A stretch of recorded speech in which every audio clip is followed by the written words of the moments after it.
Ó Senhor, nosso Deus amado, quando nós olhamos para dentro de nós mesmos, não podemos entender e nem ver como nós poderemos nos salvar.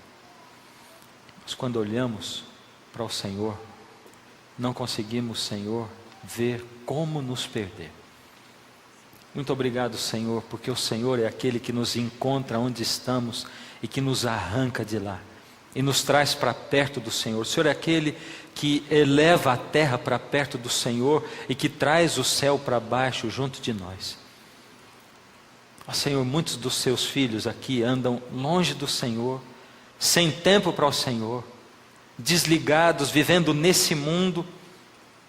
Mas Senhor, nessa noite, nos transporta e nos chama, através do poder do seu Espírito, Senhor, que está nesse lugar, através da proteção dos seus anjos que estão ao nosso lado, embora não os vejamos a cada dia, nos arranca do lugar onde nós estamos e nos traz para perto do Senhor, em nome de Jesus, amém, Senhor.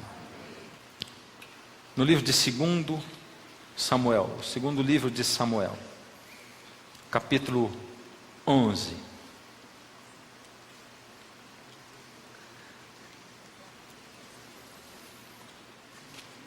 do verso 1 em diante.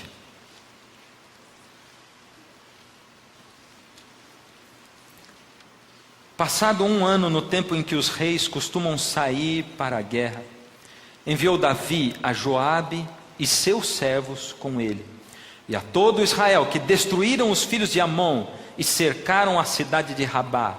Porém Davi ficou em Jerusalém.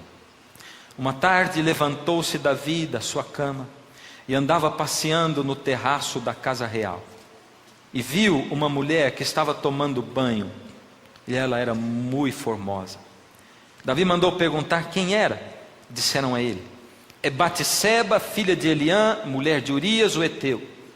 Então enviou Davi mensageiros que a trouxeram. Ela veio e ele se deitou com ela. Tendo-se ela purificado da sua imundícia, voltou para a sua casa. A mulher concebeu, ficou grávida, e mandou dizer a Davi: estou grávida. Esse era o rei Davi, um homem que na palavra de Deus é chamado o homem segundo o coração de Deus. E muitas vezes eu paro pensando por que a Bíblia traz tanta história terrível a respeito dos homens de Deus. Porque essa história não fica só aqui. Você vai ver que daqui a pouco acontece que ela fica grávida, como aconteceu. Davi manda chamar o marido dela, Urias, que está lá na guerra. Joabe é o comandante do exército de Davi. Davi ficou em casa quando ele devia estar lutando. Mandou Joabe, o seu comandante, para lutar. Entre os oficiais do exército de Davi, junto com Joabe, estava Urias, o heteu. Davi mandou chamar Urias, que era o marido de Batseba. Você vai ver que, você continuando a ler, e eu quero dar isso de dever de casa para você, continua a ler o texto. Você vai ver que Davi trouxe Urias e mandou Urias para a casa dele, fez umas perguntinhas antes lá no palácio, como é que está a guerra e tal. Urias deve ter estranhado um bocado, porque o rei nunca tinha nem falado com ele, nunca tinha olhado na cara dele, mas mandou buscar só Urias, só eu, saí da guerra, meus companheiros todos lutando, mandou para casa, vai lá para casa, dorme com a tua mulher. E ele foi, e no outro dia falaram para Davi: olha, Urias, o heteu, ele não dormiu com a esposa dele, ele ficou do lado de fora da casa, ele se deitou na varanda e não deitou com ela. Davi disse: não é possível. Chamou Urias: o que aconteceu com você? O que está acontecendo? Ele disse: o que está acontecendo o quê? Por que você não foi deitar dentro de casa? Me disseram que você ficou na varanda, o que acontece? Ele disse: como eu poderia me deitar com a minha mulher, enquanto os meus amigos, os meus companheiros estão guerreando lá, como eu podia ir para a minha casa? Esse era Urias, era um homem com H maiúsculo, um homem com hombridade, com respeito, um homem que amava e respeitava o seu próximo, que era leal, fiel companheiro, e leal ao rei dele, Davi. Aí Davi não se conforma. No outro dia convida Urias para um jantar, embebeda Urias, e manda Urias de novo para casa, para ver se Urias bêbado vai deitar com a mulher. Acontece que Urias não deita com a mulher, porque Urias bêbado naquele momento tinha um caráter melhor do que o Davi sóbrio. Porque quando o inimigo toma conta da vida da gente, e a gente deixa nessa luta em que ele nos puxa para baixo, agarrando a gente pelo pé, e Jesus puxa para cima, e quando a gente larga de Jesus e deixa ele puxar para baixo com força, quando a gente não tem tempo para Deus, quando a gente não liga para Deus, quando a gente acha que é capaz de gerir a vida sozinho, sem tempo para Deus, sem ligação com Deus, sem que Deus exista na vida da gente, a não ser quando a gente faz um sinalzinho da cruz, a não ser quando a gente quer alguma coisinha de Deus, como se Deus fosse um mendigo que precisasse da esmola do tempo da gente, como se Deus fosse aquele que não merece nada de nós, a não ser esmola na igreja, a não ser esmola do nosso tempo. Quando a gente faz isso, o inimigo vai dando corda, ele diz: vai, eu vou deixar você, eu estou comprando a sua alma, e ele compra a alma da gente, dando tudo aquilo que é a nossa realização, o nosso sonho, até que ele puxa o tapete e deixa a gente cair lá no fundo, na miséria, no pecado. Aí a coisa muda. E ele escraviza você. Ele diz: daqui da minha mão você não sai mais, está amarrado. E ele amarrou Davi, porque Urias não se deitou com a mulher. E eu fico pensando, por que a Bíblia coloca uma descrição dessa de Davi? Deus poderia ter simplesmente tirado: olha, aquela partezinha do Davi não põe na Bíblia, porque é vexatório, sabe como é que é? Deus, estou querendo converter o povo para que eles se salvem. Para que você vai pôr, profeta, isso aí, ou Samuel, no seu livro aí? Não põe essa parte, tira daí, não vamos pôr a história. Conta a história de Davi só até naquele lugar, e ali você não conta mais, não fala mais nada. Não fala que Davi, depois disso, pegou, como ele viu que Urias não ia deitar com a mulher, ele pegou Urias, mandou botar na frente do exército, mandou pelo Urias uma carta para Joabe, o comandante do exército, e Urias foi levando na sua mão uma carta onde dizia que ele deveria ser colocado na frente do batalhão, e ele mesmo levou aquela carta, e como ele era um homem justo e honesto e fiel, ele não abriu a carta do rei, e ele levou a carta e entregou a carta na mão de Joabe, e Joabe leu a carta e olhou para a cara do Urias, e botou Urias no batalhão, no pelotão de frente, e Urias foi morto. Por isso Davi não foi só um adúltero, ele foi também um homicida, um assassino. Como Deus coloca esse tipo de coisa na palavra de Deus? É para você e eu olharmos para a vida de Davi e vermos que nós também, miseráveis como nós somos, que você, com todas as tendências que você tem, com todos os defeitos que você tem, que você, com todo o passado seu do jeito que ele é, você com a miséria da sua vida, carregando os destroços de você, juntando o melhor e o pior, você tem condições de servir a Jesus e de ainda assim, apesar disso, ser chamado de o homem, a mulher segundo o coração de Deus. Porque Davi foi chamado o homem segundo o coração de Deus. Um tempo atrás eu estava ouvindo um disco antigo com um amigo meu, e ali estava cantando uma pessoa que depois de um tempo adulterou. E esse meu amigo diz assim: eu não gosto nem de ouvir esse negócio. Por quê? Me faz mal. Por que faz mal? É porque esse camarada que está cantando aí, ele adulterou depois disso aí, gravou esse negócio muito, depois adulterou. Isso me dá nojo. Como é que pode? Eu pensei, eu falei para ele: você tem nojo quando você lê Salmos? Ué, por quê? Ah, já entendi. Você está falando do Davi, né? Davi foi salmista. Aliás, foi o que escreveu maior número de salmos. E Davi, o salmista, ele adulterou e ele matou também. E você tem nojo quando você lê Salmos? Porque Davi foi essa pessoa? Não, não é? Mas você lembra do rei Davi, das coisas boas de Davi, porque o Senhor Deus um monte de vezes depois, e conforme você lê a Bíblia, você vê Deus dizendo: o meu servo Davi, o meu servo Davi, o meu servo Davi, porque ele era o homem segundo o coração de Deus, ou ele era o homem que tinha um coração dedicado a Deus. Davi era o que era. Davi era um pecador, era um miserável, mas Davi tinha dentro do peito dele um coração sincero, e isso fazia com que Davi não fosse um pecador profissional que vivia pecando, mas alguém que entre acertos e erros, acertos e erros, acertos e erros, acertos e erros, ele subia, ele não descia. Você vê que ninguém sobe assim. A gente, ser humano, sobe assim e assim. E tem alguns que vão assim, subindo e descendo, mas não saem do mesmo nível. E outros que vão subindo e descendo, mas eles descem mais do que sobem. E Davi descia e subia, mas ele mais descia do que subia. Qual era o segredo de Davi?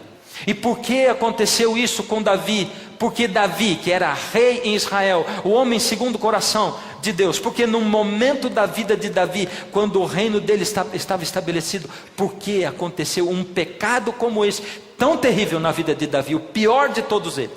Por quê? É porque Davi, depois de um tempo segurando na mão de Deus, ele abriu rombos na sua armadura espiritual. Eu estava lendo um livro outro dia, e ali o autor estava dizendo assim: a vida com Deus, ela não é uma corrida de 100 metros, aonde o corredor explode com toda a sua força, com toda a força dos seus músculos, para em 100 metros fazer o menor tempo possível. Ela é uma maratona. Ela demora 10, 15, 20 quilômetros. A vida com Deus é assim. E os momentos mais difíceis são os quilômetros do meio. Não é nem o começo e nem o fim. Os quilômetros do meio são aqueles em que você não tem a emoção da largada, quando as pessoas estão dizendo, vai, você consegue, e você ainda não está vendo a chegada. Porque quando você vê a chegada, não interessa quão cansado você esteja, não interessa que os seus pés estejam trôpegos e que você não esteja conseguindo dar um passo depois do outro. Quando você enxerga a chegada, você diz, eu vim até aqui e eu vou até o fim. Mas os passos do meio, os quilômetros do meio, esses são os mais difíceis de todos. Um dia você aceitou a Jesus, você entregou a sua vida nas mãos de Jesus e você começou a crescer com Ele. Um dia você veio à série do programa Está Escrito. Um dia você ligou a sua televisão e você acessou um canal e viu uma pregação que tomou o seu coração, a sua vida. Você diz, meu Deus, o Senhor está falando comigo, e você aceitou o chamado de Jesus. Então, de repente, você começou a andar com Jesus, e toda aquela maravilha, aquela emoção que tomou conta da sua vida, ela foi-se embora. E você diz, meu Deus, aonde é que o Senhor foi? Porque eu não sinto mais o Senhor, eu não falo com o Senhor. E algumas pessoas dizem, por que você não está indo na igreja? A pessoa diz, eu não sou hipócrita, eu não estou sentindo Deus, eu não ouço Deus falar, eu não vejo Deus mais, eu não sinto Deus, eu não sinto vontade de ler a Bíblia, eu não sinto vontade de orar mais, e como eu não sou hipócrita, eu não vou à igreja. Os passos, os quilômetros mais difíceis são os quilômetros do meio. É quando você não vê ali a alegria da saída, e você não vê ainda a chegada. É ali, é sol, é causticante, é um passo depois do outro. Não tem emoção, não tem luzes, não tem cores, não tem câmeras. Depois que a gente sai da igreja, fica o arroz com feijão de cada semana. Ficam os irmãos pregando, fica o pastor local pregando, não tem luzes, não tem a melhor música do mundo. E aí você diz, uau, cadê Deus? Onde Deus foi que eu não estou sentindo? Eu gostava da pregação do fulano de tal. Nós somos a geração show. Nós somos a geração show. A gente ama ir para a igreja para assistir show. Nós não somos a geração do fazer, nós somos a geração do assistir. Nós não somos a geração do cantar, a gente é a geração do ouvir música. A gente não é a geração do ajudar ao próximo, mas a gente é a geração do receber bênçãos. Para que você vai na igreja? Eu vou para receber bênçãos, eu vou para receber milagre, eu vou quando eu estou precisando. Por que você não está indo na igreja? Porque eu não estou precisando, está tudo bem comigo. Para que eu vou na igreja? Lá é o banco aonde eu desconto o meu chequezinho que Deus me dá para receber algumas bênçãos. Então eu não vou. Somos a geração show. E a gente fica assim, Qual vai ser o show? Onde vai ser? Vai ter na igreja tal, fulano de tal vai estar pregando, e vai ter fulano de tal cantando. Uau, o show gospel é o que a gente fala, não é verdade? E a gente quer ver luzes, câmeras e ação. E nós vamos quando o show é bom. E quando não é bom o show, a gente não vai. Porque a gente não vai para encontrar Deus coisa nenhuma. A gente vai para satisfazer o nosso ego e o nosso prazer de assistir um bom show. E os sermões viram shows. Se o showman é bom, eu vou. Se o showman não é bom, eu não vou. E eu não vou por causa da palavra que está lá. E tem mais, quantas vezes a gente rejeita a palavra por causa de quem está falando. É esse que vai pregar hoje? Eu não quero nem ouvir, eu não vou. Se eu soubesse, não tinha vindo aqui. E o tempo todo, e quando a gente sai da igreja, sai da pregação, a gente diz assim: como alguém pode colocar uma pessoa dessa para falar? Olha o que falou, mas que tanta coisa. E muitas vezes, na maioria das vezes, 100% das vezes, aquela mensagem foi para você. E às vezes a mensagem é dura, não é? Mas a gente não gosta de receber mensagem dura. Porque a mensagem é dura quando ela fala exatamente tudo aquilo que você está fazendo de errado. Aí ela é dura. Aí você diz: credo, eu não gosto de ir na igreja, nessa igreja. A gente sai de lá pesado. Eu gosto de ir na outra igreja. Lá não. Olha, a gente sente uma paz lá dentro, uma tranquilidade, é tão bom. Nós somos a geração show.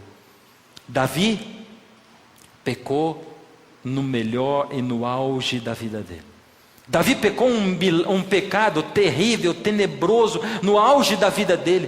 Por quê? Porque ele abriu rombos na armadura espiritual. Quando você começa a conviver com Jesus, você tem que ter uma fé inabalável. A emoção e o sentimento, elas são assim. Quando você aceita Jesus, eles vêm juntos e eles explodem como fogos de artifício. Mas num certo momento a emoção larga você e ela vai embora. E você fica só com... Desculpa, eu falei emoção e sentimento. A emoção e a razão. No momento a emoção vai embora e só fica a razão.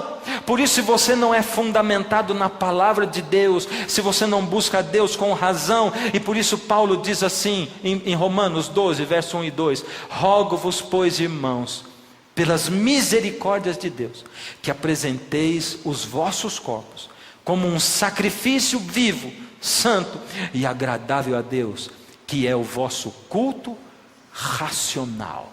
Culto racional. Sabe quando você não sente Deus? Sabe quando você não vê Deus? Quando você não ouve Deus? Sabe quando você não sente vontade de ler a Bíblia? Não sente vontade de orar? É nesse momento que você tem que olhar para o céu e dizer: Deus, é assim? Eu estou buscando ao Senhor. É isso, o Senhor me disse para eu buscar assim mesmo, então eu buscando assim mesmo. Eu não tenho vontade, Senhor Deus, eu não tenho vontade de ajoelhar, não tenho vontade de falar, tem tudo dado errado na minha vida. Eu estou nos quilômetros do meio, Senhor, mas me ajuda, porque eu sei que um dia o Senhor tocou a minha vida. Eu sei que um dia o Senhor falou comigo, e eu sei que o Senhor me sustenta e o Senhor me mantém. Por isso, Deus, eu vou ficar do seu lado, custe o que custar, aconteça o que acontecer, eu estou aqui. Davi pecou porque Davi estava nos quilômetros do meio. Não tinha mais emoção, porque ele tinha conquistado muito. E Davi, do alto da sua vitória, olhou para a sua vida, olhou para o seu cristianismo, entre aspas, e diz assim: como Deus tem me abençoado aqui em Israel. E eu não estou inventando. Eu quero que você leia esse texto comigo. Volta aqui um pouquinho atrás. Você está em 2 Samuel, capítulo 11. Você volta aqui no capítulo 5, verso 13. Desculpa, um pouquinho antes, verso 12. 5:12. Aqui diz duas coisas, dois rombos que Davi abriu na sua armadura espiritual. Reconheceu Davi que o Senhor o confirmara rei sobre Israel e que exaltara o seu reino por amor do seu povo. Esse é o primeiro rombo. Outro: tomou Davi mais concubinas e mulheres de Jerusalém, depois que viera de Hebrom, e nasceram-lhe mais filhos e filhas. Você entendeu os dois rombos da armadura espiritual? Vamos ler de novo o primeiro. Reconheceu Davi que o Senhor o confirmara rei sobre Israel e que exaltara o seu reino por amor ao povo. O que é esse reconheceu? É Davi sentado no seu trono, olhando e dizendo: olha tudo que Deus me deu, eu reconheço, Deus me confirmou rei sobre Israel. Olha a vida que eu tenho, eu já sou um tiozão, eu estou aqui, eu entreguei o coração a Jesus, eu estou dentro da igreja certa, eu sou um cristão de verdade, olha tudo que eu consegui, olha a minha família, eu já me estabeleci, agora eu sou inabalável. É a satisfação com a vida religiosa medíocre. Tem um jeito de você saber se você está bem com Deus ou não. Sabe qual é? Se você está satisfeito com a vida religiosa que você tem, é porque você não está bem com Deus. Porque a palavra de Deus é o pão da vida e Jesus é a água da vida. Ela é a palavra de Deus, o pão e a água da vida, porque aqui a gente encontra Jesus. São elas que testificam de Jesus. Só que essa palavra, esse pão e essa água são diferentes. Quanto mais você come e quanto mais você bebe, mais sede você tem. Você tem mais vontade. Ela sacia uma sede interna, porque o Senhor Jesus diz assim: aquele que beber da água que eu dou nunca mais terá sede. Ou seja, você vai estar acima dos problemas, porém você vai ter mais vontade de buscar, e mais vontade da palavra, e mais vontade de Deus. E você vai olhar para você e dizer: não, o tempo que eu estou dedicando a Deus não é suficiente, eu quero mais tempo com Deus, e mais tempo. E vai ter gente do seu lado, da sua casa, olhando e dizendo assim: está ficando fanático agora, porque só quer pensar em orar, só quer falar de Deus, só quer falar de Bíblia. Mas é insuportável ficar do lado dessa pessoa agora. E outro dia alguém passou por mim pela porta e diz assim: nossa, mas eu estou vindo aqui, é uma maravilha, eu tenho uma vontade que a minha família esteja aqui, mas eles não vêm, eu já falei da vontade de arrancar eles de casa e trazer. Não faz isso, por misericórdia. Não arranca, não obriga ninguém a vir, porque eles vão achar você a pessoa mais chata do mundo, não está na mesma sintonia que você. Mas a gente tem essa vontade mesmo. O Senhor Deus faz isso na gente, e a gente tem mais vontade de Deus, tem mais vontade de ir à igreja, mais vontade de buscar Deus e procurar as coisas de Deus. É essa coisa. Mas Davi não. Davi de repente foi se afastando, se conformando. Está boa demais a minha vida, estou muito satisfeito do jeito que eu estou, que coisa maravilhosa o meu cristianismo, agora eu tenho paz no coração. Reconheceu Davi que o Senhor o confirmara rei sobre Israel. Você está satisfeito com a sua vida espiritual? Parou? Se estagnou?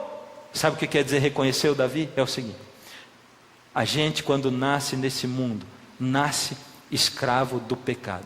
Sabe o que é isso? A gente nasce num rio caudaloso, uma correnteza terrível. A gente já nasce de boia. Esse rio caudaloso leva para uma cachoeira, um despenhadeiro, onde todo mundo vai morrer lá no fim. Esse é o mundo do pecado no qual a gente vive. A gente já nasce de boia, e todo mundo usa a boia nesse mundo. Um dia você encontra Jesus, e quando a gente encontra Jesus, a gente diz assim: fulano se converteu. Você sabe o que é conversão na lei do trânsito? Converter é ir para o lado contrário, é fazer assim, ó. Mas isso é um rio. Para ir nesse sentido, você vai contra a correnteza. A primeira coisa que você tem que fazer é arrancar a boia, porque nadar contra a correnteza de boia é impossível. Aí você arranca a boia, e aí você tem que começar a nadar. Antes era só ficar tranquilo, porque fazer o que não presta é muito fácil, é muito gostoso. E para onde vai? E sabe que os filósofos populares definem isso muito bem. Tem um que chama Zeca Pagodinho, e ele define dizendo assim: deixa a vida me levar, vida leva eu. Ele só não fala para onde está levando, é a pura realidade. Está levando para o inferno, mas deixa a vida levar. Leva, porque a vida leva mesmo. É só você ficar tranquilo. Você não precisa fazer nada para a vida levar você para o inferno. Você não precisa ir à igreja, você não precisa ler a Bíblia, você não precisa ter bons hábitos, você não precisa buscar a Deus nunca, nem na sua casa, em lugar nenhum. E tem mais, você pode deixar a vida levar. Se você tiver vontade de beber, você bebe. Tiver vontade de fumar, você fuma. Se você tiver vontade de fazer sexo com quem você quiser, você faz. Na hora que você quiser. A Bíblia diz, Paulo diz, tudo. Eu sou livre para fazer tudo. Eu posso fazer qualquer coisa. Eu sou livre para fazer qualquer coisa. É isso que ele diz. Eu posso fazer qualquer coisa, eu sou livre. É o que a Bíblia diz. Em seguida ele diz assim: mas nem tudo me convém. Por isso, eu vou pensar muito bem naquilo que eu faço. Mas você, para a vida levar, é fácil. Você faz sexo com seu namorado, tudo bem. Faz sexo com outras pessoas também, enquanto você namora ou não namora. Conhece um monte de gente, experimenta. Trata o ser humano como matéria, não tem problema, como objeto. Faz isso. Depois você vai colhendo os cacos que você vai deixando aí espalhado com todo mundo, porque quando você faz sexo com uma pessoa, você se torna uma só carne com ela, e você se torna com outro, você vai deixando um pedaço com cada um, e você vai se esfacelando, até que ninguém quer você, ninguém suporta, e nem você quer mais você. Vai fazendo, deixa a vida me levar, vida leva eu, e a vida vai levando você. Mas um dia você aceita Jesus, joga a boia fora e nada, e você nada contra a correnteza, e não é fácil seguir Jesus. Uma vez um evangelista falou para mim assim: olha, a gente não pode ficar dizendo para o povo que é difícil andar com Jesus. Sabe por quê? É porque senão as pessoas não vão querer Jesus. A gente tem que mostrar, sim, é difícil, mas Jesus ajuda. É verdade, Jesus ajuda, mas é difícil andar com Jesus? Sim, é difícil buscar Jesus? Sim, porque a gente tem que nadar contra a correnteza, e a gente não tem força para nadar contra a correnteza. Por isso é difícil. E tem mais, quando você estiver nadando contra a correnteza, todo mundo vai estar vindo ao contrário. Você tem que desviar deles, que eles não vão desviar de você. Se você não desviar, eles trombam para arrastar você junto. E vai ter gente que vai rir da sua cara. Um monte vai dizer assim: olha lá o panaca nadando contra a correnteza. O que é que você está fazendo? Olha, eu estou tentando me salvar. Mas como se salvar? Veste uma boia, rapaz. Está todo mundo de boia. Você acha que só você está certo? É só a sua igreja que está certo? Todo mundo está errado. Mas Deus sempre contou com as minorias. Na arca entrou só Noé e a sua família. Quando Jesus nasceu, tinha mais animal assistindo do que gente assistindo. Deus sempre contou com a minoria. E Deus diz que o povo que vai estar esperando a vinda dele nos últimos tempos vai ser um remanescente, um restinho de povo. E um restinho de povo dentre o povo dele. Do monte de cristão é um restinho de gente que busca a Deus de maneira diferente, que não se conforma com a mesmice da vida, que ora mais, que busca mais, que lê mais a Bíblia, e que vai buscando a Deus como quem busca a água da vida, como quem busca o alimento, como quem busca o ar e a respiração. É isso que Deus fala. Mas a vida vai levando, e você tem que nadar contra a correnteza. No dia em que você parar de nadar, você não para. É um rio, esqueceu? Quando você para, o rio e a correnteza arrastam você. Davi reconheceu que o Senhor o confirmara rei sobre Israel. Parou de nadar. E o rio começou a arrastar Davi. Rombo na armadura espiritual. Sabe, quando você aceita Jesus, você entra no campo de batalha entre o bem e o mal. E você tem que vestir a armadura da fé. A palavra de Deus, a oração, a fé. O outro rombo que Davi abriu na sua armadura espiritual está ali no verso seguinte, é o verso 13. Tomou Davi mais concubinas e mulheres de Jerusalém depois que viera de Hebrom, e nasceram-lhe mais filhos e filhas. Tomou Davi mais concubinas. Ele não era rei? Era. Ele não tinha um harém de mulheres? Tinha. Mas Deus permitia, Deus suportava que ele tivesse aquilo. Mas não era, veja só o que Deus falou. Deus deu uma ordem para o rei de Israel. Isso está em Deuteronômio 17. 17, do verso 16 em diante. Porém, o rei não deverá multiplicar para si cavalos, nem fará voltar o povo ao Egito para multiplicar cavalos, pois o Senhor vos disse: nunca mais voltareis por este caminho. O rei não devia multiplicar muito para si o quê? Cavalos. O rei também não deveria, verso 17, tampouco multiplicará para si mulheres, para que o seu coração não se desvie, nem multiplicará para si prata e ouro. Deus tinha dito: quando houver rei em Israel, o rei não deve multiplicar para si muitos cavalos, não tenha muitos carros, muitos, sabe, não pensa muito no material.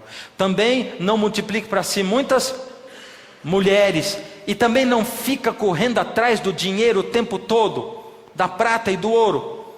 E Davi desprezou, ele simplesmente voltou. E ali diz que ele arrumou mais mulheres e mais concubinas. E a gente pode resumir isso aqui. Deus disse não e Davi disse sim. Por isso a gente pode resumir assim: você quer ser feliz nessa vida? Não diga sim para aquilo que Deus disse não. Deus tinha dito não, arruma um monte de mulher. E Davi arrumou um monte de mulher.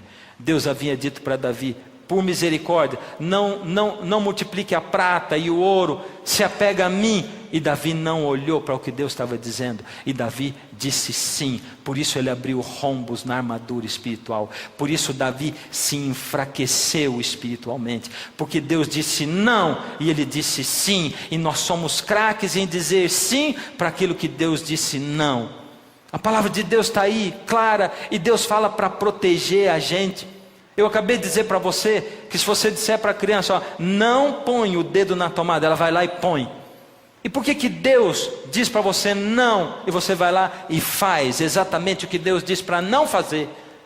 Abre rombo, você fica vulnerável. E você sabe o que é ficar vulnerável? Ficar vulnerável quer dizer que você começa a caminhar e andar ao redor da árvore do conhecimento do bem e do mal. Tem pessoas que Satanás tem que tentar, e tem pessoas que ele não precisa tentar, ele precisa jogar fora, porque elas vivem querendo ser tentadas, ficam no pé de Satanás, procurando a tentação. Elas vivem em volta da árvore do conhecimento do bem e do mal, elas vivem em torno do pecado, elas querem ser tentadas, e ele não se preocupa com essas são dele, ele não tem que se preocupar. A gente fica vulnerável. E Davi, quando ele devia estar guerreando, ele ficou em casa. A maioria dos problemas na sua vida, dos maiores pecados, vão acontecer quando você não tiver nada para fazer. Vai acontecer de sábado à noite, começa na sexta à noite, sábado à noite, domingo, nas férias, nas madrugadas. Você não tem nada para fazer. Aí a sua mente começa. E você vai andar por sites que não é para você andar. Você vai se viciar em pornografia. E sabe quando você experimenta uma coisa, você experimenta outra. Ninguém abre a janela um belo dia na sua casa e diz assim: ah, está um belo dia para cometer um adultério hoje. Ninguém abre a janela e diz: ah, um belo dia para cometer um assassinato. Não. Ninguém abre a janela e diz: ah, está um belo dia para eu abandonar Deus e cair no mundo e eu quebrar minha cara no pecado. Não. Ninguém abre a janela e diz assim: ah, está um belo dia para começar a beber cerveja e morrer de cirrose hepática lá na frente, porque eu vou mudar para pinga e para tudo isso, eu vou ficar um viciado. Não. A gente sai do esquema só por um momentinho de liberdade, de prazer. E daquele tem outro. Da pornografia, você deturpa. Você já fez sexo com tantas mulheres que você quer fazer com uma pessoa do mesmo sexo. Aí você quer fazer com 2 e 3. E a televisão, o lixo está aí para dizer para você assim: vai que é bom, experimenta, você é livre para fazer tudo. E você vai se vendendo. E vai vendendo a sua alma. E se é bom, por que você se sente um lixo cada vez que você faz? Por quê? Se é bom, por que você se minimiza e você se sente o tapete do universo inteiro que limpa o pé em você? Por quê? Por que você olha para trás e diz: a minha vida é miserável, eu quero construir uma outra vida? Se é bom, por que você sente isso? Fala para mim. A maioria das desgraças vão acontecer aí. Davi devia estar lutando, mas ele ficou em casa, confortável. Por isso ele tinha dormido a tarde inteira. Ele se levantou para andar no seu terraço. E ele foi caminhar em torno da árvore do conhecimento do bem e do mal. Porque Davi sabia que do terraço do quarto dele podia ver a casa, o quintal da casa de alguns oficiais. E ali ele viu o que não era para ver. Ele viu Batseba, uma mulher linda, maravilhosa. Porque a Bíblia não fala muito formosa para ninguém, para pouca coisa. E ele diz que Batseba era muito formosa. Ela era muito bonita. E ela estava tomando banho. E Davi olhou. Isso me lembra o seguinte: Salmo capítulo 1. Você já viu o Salmo capítulo 1 encenado? Eu vou encenar agora o Salmo capítulo 1 para você. Só o comecinho dele. Bem-aventurado o varão, o homem, que não anda segundo o conselho dos ímpios, não se detém no caminho dos pecadores e não se assenta na roda dos escarnecedores. Antes o seu prazer está na lei do Senhor, e na sua lei medita de dia e de noite. Você percebeu que tem uma dinâmica nisso aqui? Primeiro, ele anda no conselho dos ímpios. Depois ele se detém no caminho dos pecadores. E depois ele se assenta. Davi andou no terraço. Davi viu e parou. E Davi apreciou. E Davi desejou. Quando você está andando, dá tempo de parar ainda. Mas está mais difícil. Porque você abriu rombos. Quando você para, dá tempo de parar, mas está mais difícil ainda.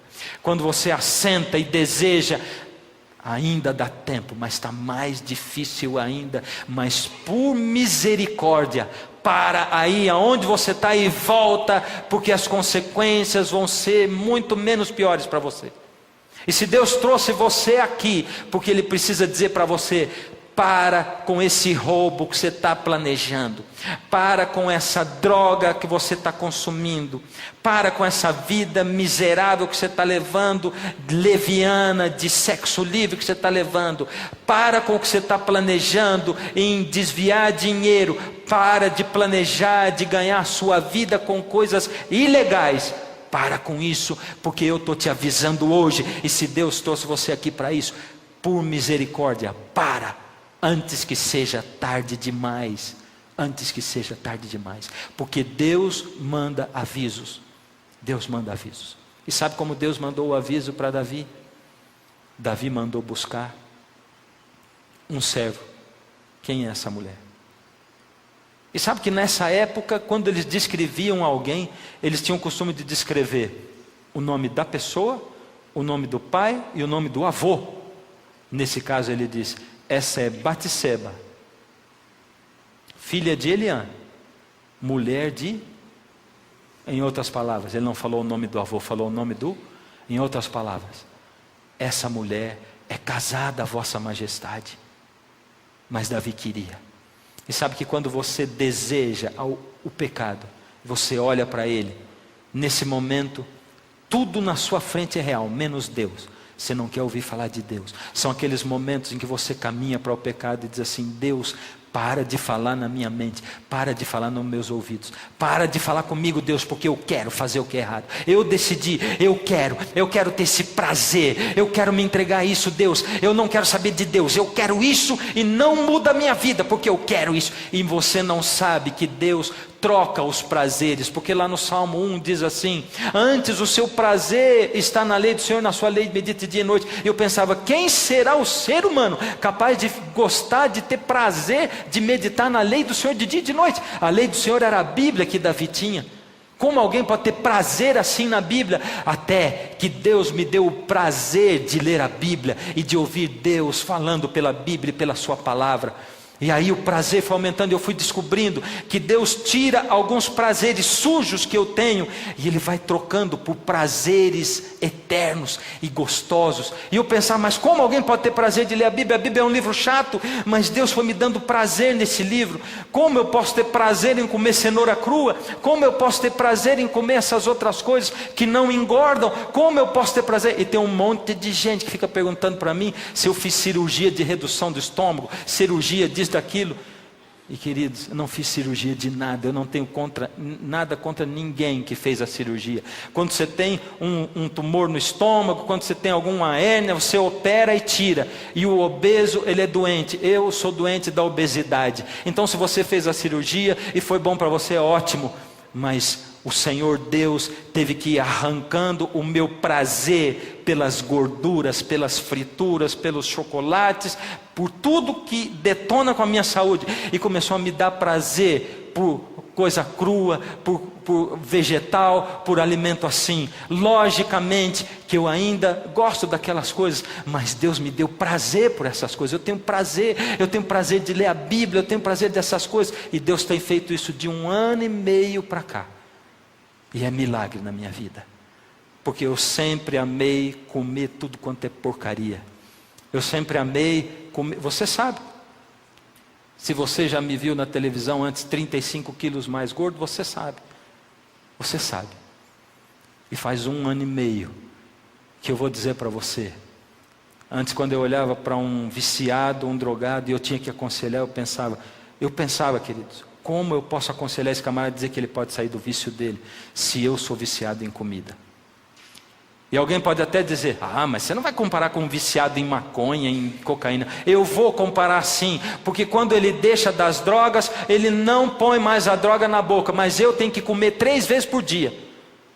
É como se dissesse para o viciado, você vai usar um pinguinho, 1 grão de maconha todo dia, 1 grão de cocaína todo dia. Você tem que medir o que você come, e eu tenho que ter contato com a comida 3 vezes por dia. E se você é viciado em comida, seja você obeso ou não, você sabe do que eu estou falando, porque você se entrega para o vício da comida, você detona com a sua saúde, tanto quanto com qualquer outra coisa. A gente detona com a saúde da gente, comendo. Antes o seu prazer, Deus coloca novos prazeres no coração da gente. Davi olhou e desejou, e nada mais era real para ele, a não ser aquele prazer de ter aquela mulher. E ele fez a desgraça. Aí o resto é fácil. E quando acaba aquela noite de prazer, aí você olha para trás e diz, que miserável que eu sou. Como é que eu pude comer tanto de novo? Como é que eu pude me drogar de novo? Como é que eu pude me prostituir de novo? Como é que eu pude me entregar de novo? Como eu pude fazer isso? Como eu sou miserável. E a gente vive colocando na nossa vida essa alternância de prazer e desgraça, de prazer e desgraça. Pelo menos quando eu estou tendo prazer eu me sinto bem. Você se sente bem 5 minutos e se sente mal 24 horas. É assim que acontece. Você tem 2 reações. Jesus trouxe você aqui hoje. Jesus fez você ligar um canal de televisão. E quando você, na mão do Senhor Jesus, quando você encontra Jesus e dá a mão para Ele, quando você olha para Jesus e dá a sua mão para Ele, Jesus puxa você, e Jesus leva você, e Jesus encontra você do jeito que você está, e aonde você está. Por isso, dá a mão para Jesus.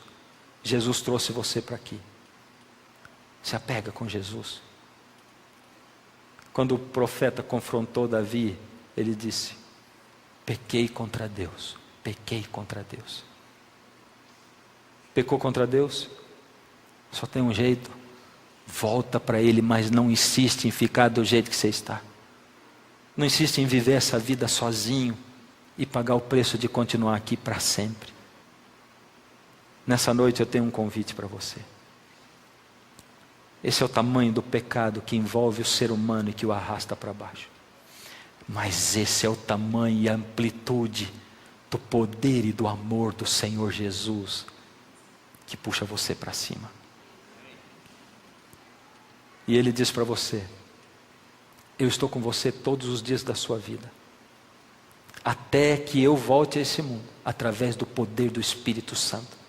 Eu estou com você. Mas você tem que me aceitar, e me querer, e me convidar, e dar tempo para mim, para a gente se conhecer.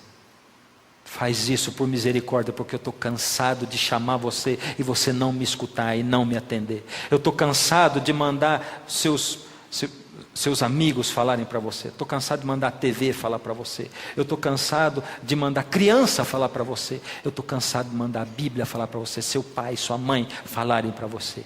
Agora eu estou falando direto. Por misericórdia, ouve a minha voz.